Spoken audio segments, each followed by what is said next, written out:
दोस्तों, ड्रामा महानूर के अगले एपिसोड में हम देखेंगे कि जैन के लाख समझाने के बाद जाकर महानूर राज़ी होती है दिलावर साहब के साथ जाकर उनके घर पर रहने के लिए। जैसे ही वो अपना सामान पैक कर रही होती है, मामी आकर पूछने लगती है कि तुम कहीं जा रही हो बेटा, जिस पर महानूर कहती है कि हाँ, मैं दिलावर साहब के घर जा रही हूँ उनके साथ रहने के लिए। ये सुनकर मामा मामी को अपना प्लान चौपट होता नज़र आ रहा है। मामू कहता है कि इस बार अगर हमारा निशाना चूका तो दिलावर साहब हमें नहीं छोड़ेंगे, उनकी गोली होंगी और हमारा सर। ये सोने की चिड़िया तो हमारे हाथ से निकलती हुई दिख रही है।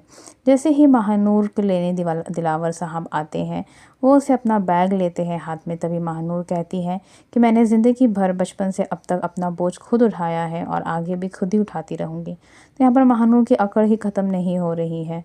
दोनों साथ में चले जाते हैं घर, और जैसे ही घर पहुँचते हैं वहाँ मुनीसा बेगम उन दोनों को साथ देखकर परेशान हो जाती है। वो सवाल करने लगती है कि ये लड़की यहाँ क्या कर रही है, जिस पर दिलावर कहता है कि ये मेरी बेटी है और अब से ये यहीं पर रहेंगी मेरे साथ। मुनीसा बेगम कहती है कि शायद तुम भूल रहे हो दिलावर कि ये मेरा घर है और मैं इसे यहाँ रहने की इजाज़त नहीं दूंगी। ये लड़की यहाँ पर नहीं रह सकती। मुझसे तो महविश ही बर्दाश्त नहीं होती कि तुम अपनी दूसरी बेटी को भी यहाँ ले आए।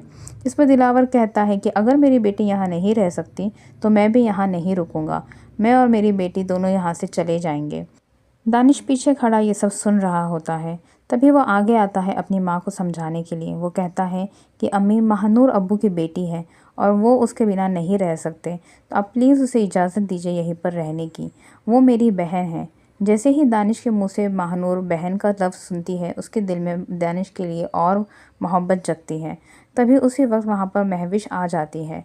महविश यहाँ पर महानूर को साथ देखकर परेशान होती है। वो कहती है कि अगर तुम यहाँ पर रहने आई हो तो फ़ौरन से अपना बैग उठाओ और पीछे चली जाओ, क्योंकि यहाँ पर एक सौतेली माँ है जिसके साथ रहना बहुत ही मुश्किल है। मैं खुद इनसे बर्दाश्त नहीं हो पा रही हूँ।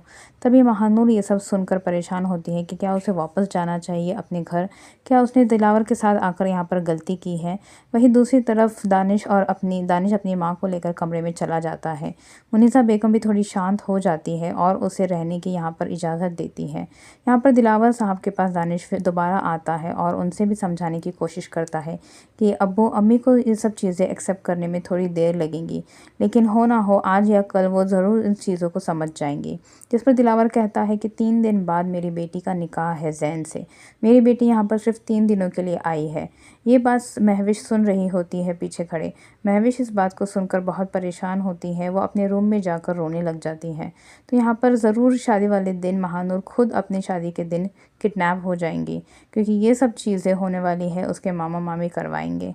तो दोस्तों, आपको क्या लगता है इस बारे में? अपने कमेंट करके ज़रूर व्यूज़ बताएं।